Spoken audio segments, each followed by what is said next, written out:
Kumusta mga kaibigan? Meron po akong i-share sa inyo. Ito po yung Norway when we having a guest trip. Yan po yung lugar. Nakakaiba sa lahat na napuntahan ko. Yan pong araw na yun po ang pupuntahan namin.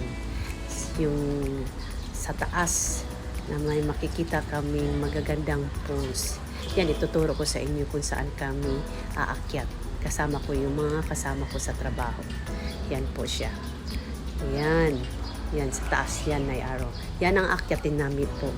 Kasama yung mga magaganda kong mga kaibigan. Yan.